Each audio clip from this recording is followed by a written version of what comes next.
নি injury commonly যারা হচ্ছে তাদের আমরা বলি যে অ্যাক্টিভ পার্সনদের নি ইনজুরি হয়। এখন আমাদের আসলে অ্যাজ এ ফিজিশিয়ান আমাদের উচিত আসলে এটা কিভাবে প্রতিরোধ করা যায় সেটা আসলে সবাইকে এটা ওয়াকিবহাল করা, মানে সতর্ক করা।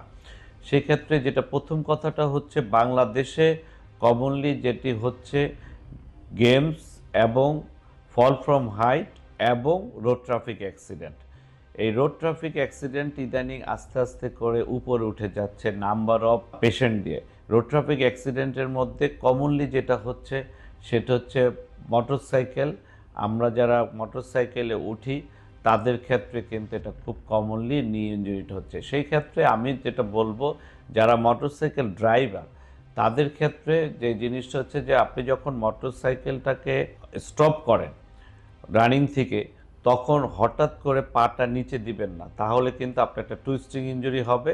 সেইটা একটা। সেকেন্ড কথা হলো, মোটরসাইকেলটাকে যখন ল্যান্ডেড করেন, ল্যান্ডেড করার পর থেকে যখন আপনার উঠবেন, উঠার পরে উঠতে যে আপনি যখন এক পা তুললেন, আরেক পা যখন আপনার মাটিতে থাকলো, গ্রাউন্ডে থাকলো, তখন কিন্তু কোনো কারণে যদি আপনি ইমব্যালেন্স হয়ে যান, তখন কিন্তু ওখানে একটা নির মধ্যে টুইস্টিং ইনজুরি, সেই ক্ষেত্রে কিন্তু লিগামেন্ট ইনজুরি হতে পারে। সুতরাং এই ক্ষেত্রে আপনি সবসময় কেয়ারফুল থাকবেন।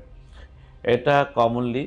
গেমসের ক্ষেত্রে যেটা হয় সেটা হচ্ছে রানিংয়ে, ফুটবল যদি ধরি, রানিংয়ে অথবা ক্রিকেট যদি ধরি, সে দৌড়াচ্ছে বাউন্ডারিতে বলটা ক্যাচ ধরার জন্য, তার তো খেয়াল নাই। যদি মাঠ যদি আনইভেন হয়, মনে করেন মাঠের মধ্যে যদি কোনো কিছুতে অবস্ট্রাকল থাকে, বাধা থাকে, সেই জায়গাটায় কিন্তু কোনোভাবে যদি একটা পা আটকে যায়, তখন কিন্তু তার অন্য পাটার মধ্যে যে টুইস্টিং ইনজুরি হয়, সেই টুইস্টিং ইনজুরিতে কিন্তু তার মানে আমাদের কিন্তু খেলার সময় আমাদের যে গ্রাউন্ড, সেই জিনিসগুলা কিন্তু আমাদের দেখে খেলতে হবে, অথবা আমাকে দুইটা দিকেই ইসে রাখতে হবে, চোখ রাখতে হবে, যে আমি যে দৌড়াচ্ছি কিংবা বল ট্যাকেল করছি, সেই ক্ষেত্রে যাতে আমাকে যাতে এই টুইস্টিং ইনজুরিটা মানে আনডিউ মুভমেন্টটা যাতে না হয়, সেই বিষয়টা আমাদের দিকে খেয়াল রাখতে হবে।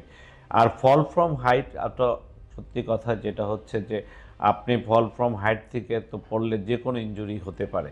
সুতরাং এগুলোর ক্ষেত্রে আমাদের সবসময় কেয়ারফুল থাকা উচিত, যে আমরা যাতে এইগুলোকে অ্যাভয়েড করতে পারি।